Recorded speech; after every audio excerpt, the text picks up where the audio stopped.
God your best praise. God will carry you through. I don't know how you feel about it, but even on the run, God has carried us through. 11 months into this crazy pandemic, this crazy retarded year, God has carried us through. I'm excited. I'm excited tonight because we're standing here because God has carried us through. In January, we'll be celebrating 7 years of the church. That's suggests that God has carried us through.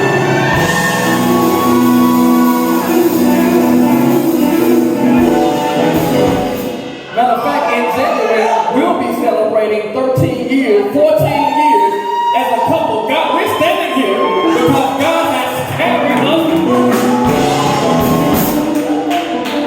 Listen, we don't want to really prolong the time. Listen, welcome to Redemption Church, where we are here because God has carried us through. You're watching from wherever you're watching from simply because God has carried you through. You may not be in the physical building, but you got your physical building. You listen what I just said. You might not be in the physical building, but you got your physical building because God has carried you through. We're in a new sermon series entitled On the Run, and we are excited about it. Matter of fact, let's go ahead and jump into the text. Let's jump in. We are hard pressed, perplexed, even persecuted. Persecution by definition is the systemic mistreatment of an individual or group by another individual or group. You do know that the early church faced heavy persecution and was caused them to be on the run. Watch this. That persecution, pushed them from their previous place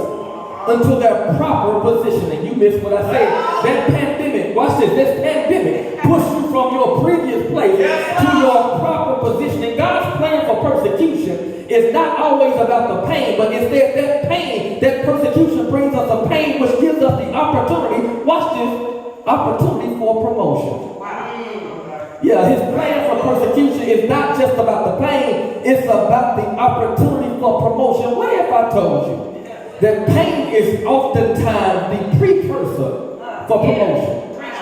What if I told you that pain is oftentimes the precursor for promotion, just as sacrifice tends to succeed success? Jesus was wounded for our transgressions. Jesus was bruised for our iniquity. The punishment that brought us peace was laid upon him. Watch this. His stripes, watch this. By his stripes, we found our healing, which leads to, watch this. Pain is oftentimes the precursor for promotion. They tend, watch this. They tend to roll together. This leads me to my text, Acts chapter 18, verse 1. It says, after this, Paul left Athens and went to Corinth. There he met a Jew by the name of Aquila, who had recently come from Italy with his wife Priscilla. In other words, when Paul got to Corinth, he met this man by the name of Aquila, who was on the run with his wife Priscilla. Not only were they on the run, but according to the text, it looks to me that they rode together. Matter of fact, we came to preach from that subject today. We rode together.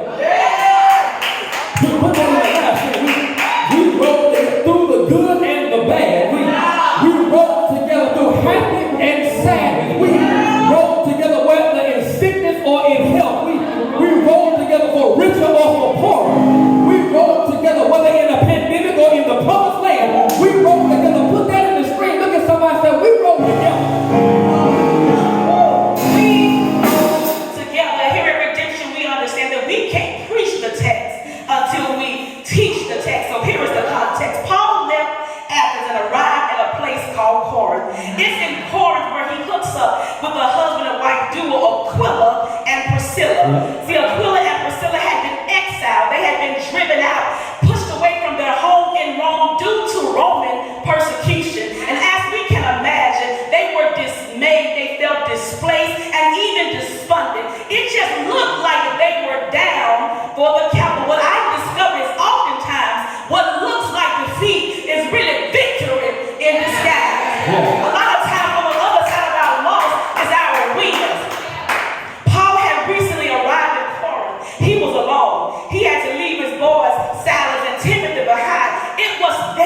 breakthrough until we've been through. And I like how, I'm going to say that again. We can't experience breakthrough until we've been through. And I like how you preached last week. There is purpose in our pain. And this text shows us that sometimes God orchestrates a disconnection just to hook us up. Woo! Preach, girl. Sometimes that means that we've got to disconnect from our past. I know our past was fun. We had a lot of great memories. But listen to me and listen to me well. Everything that's good to us is not good for us or our future. I'm going to say that again. Everything that's good to us is not good for us or our future. It was Pastor Arthur David B. Westbrook Sr. who wrote in his latest book, we should never allow our history to interfere with our destiny. And sometimes God has to disconnect us from our past. My God, disconnect us from what's comfortable so his divine connection can line up in our lives, just like he did for Paul, Aquila, and Priscilla, Ruth, and Naomi, David, and Jonathan, Elijah, and Elijah, Pastor David, and Pastor Sam. It's those divine connections that help us, that push us to our destiny. Please hear me and hear me well on this morning. Connections do matter.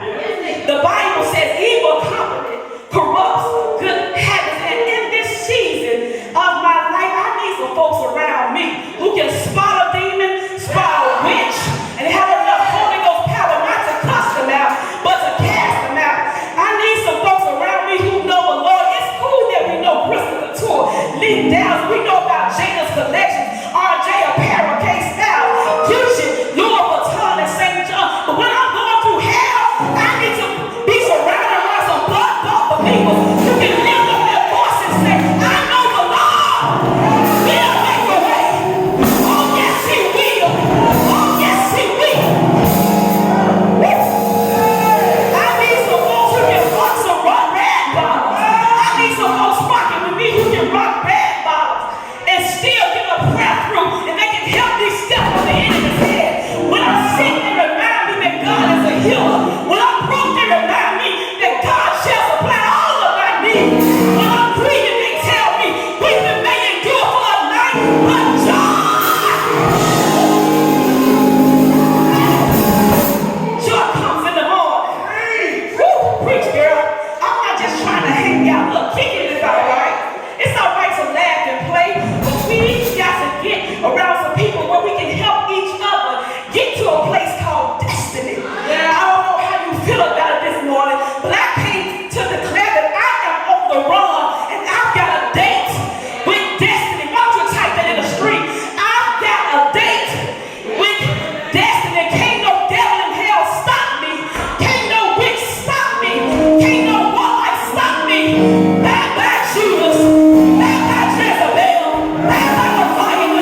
what you thought was a separation was just a setup.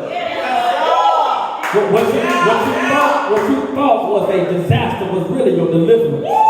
But sometimes promotion comes in the form of pain. The text says, after this, Paul left Athens and went to Corinth.